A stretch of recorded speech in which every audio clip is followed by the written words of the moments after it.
Then Jesus 6 days before the Passover came to Bethany, where Lazarus was, which had been dead, whom he raised from the dead.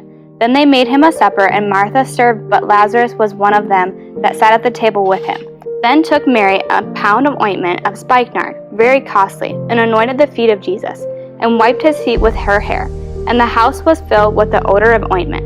Then said one of his disciples, Judas Iscariot, Simon's son, which should betray him, why was not this ointment sold for 300 pence and given to the poor? This he said, not that he cared for the poor, but because he was a thief, and had the bag, and bare what was put therein. Then said Jesus, Let her alone, against the day of my burning hath she kept this. For the poor always ye have with you, but ye have not always. Much people of the Jews therefore knew that he was there. And they came not for Jesus' sake only, but that they might see Lazarus also, whom he had raised from the dead. But the chief priests consulted that they might put Lazarus also to death, because that by reason of him many of the Jews went away and believed on Jesus.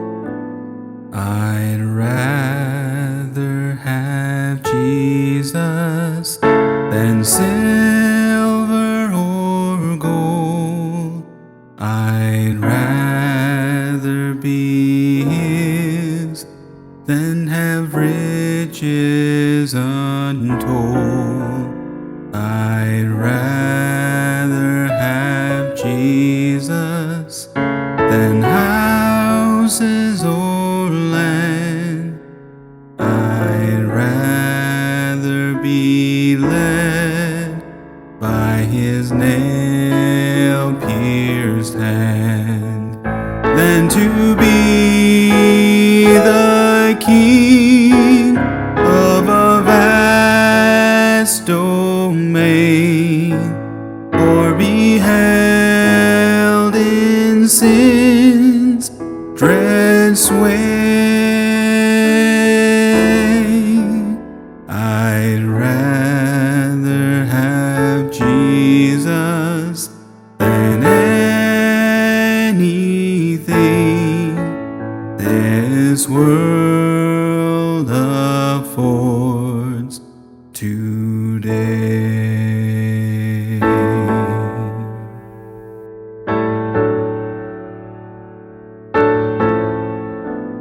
I'd rather have Jesus than man's applause. I'd rather be faithful to his dear cause. I'd rather have Jesus than worldwide fame. I'd rather be true to his holy name.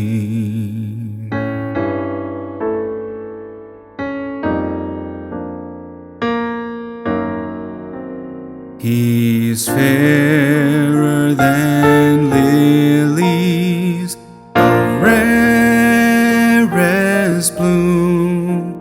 He's sweeter than honey from out of the comb.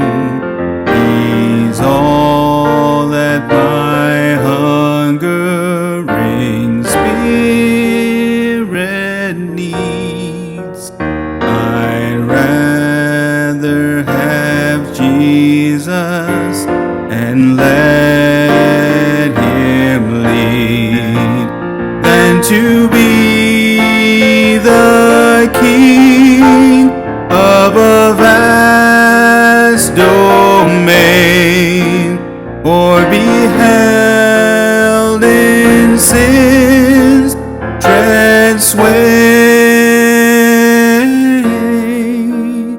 I'd rather have Jesus than anything this world affords today. I'd rather have Jesus than anything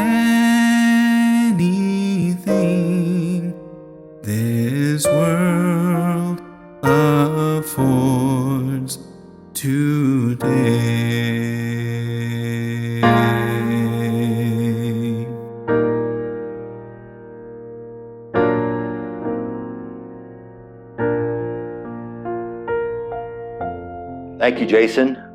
I'd rather have Jesus than anything.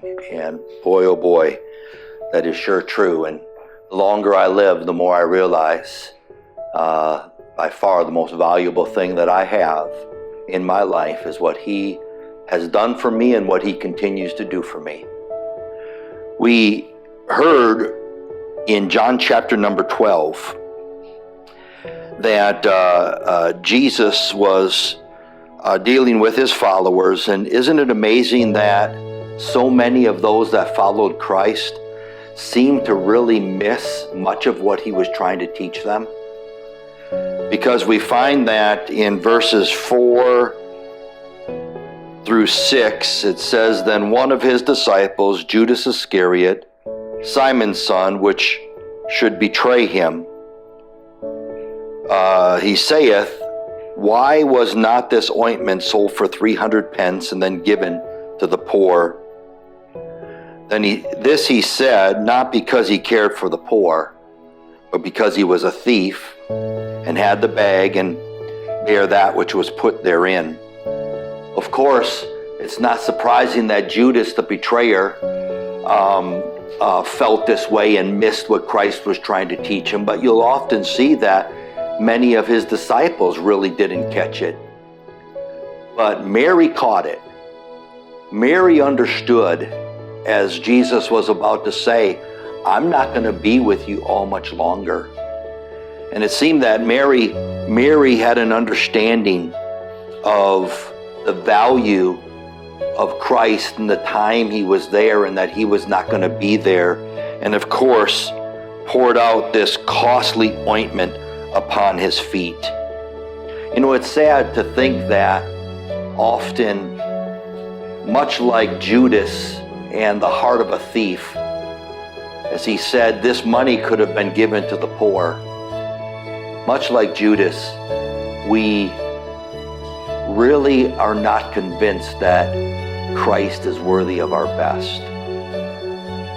But I think as we think about what Christ has done for us, you know, and the list of things that Christ has done for us and the things he will do for us is endless.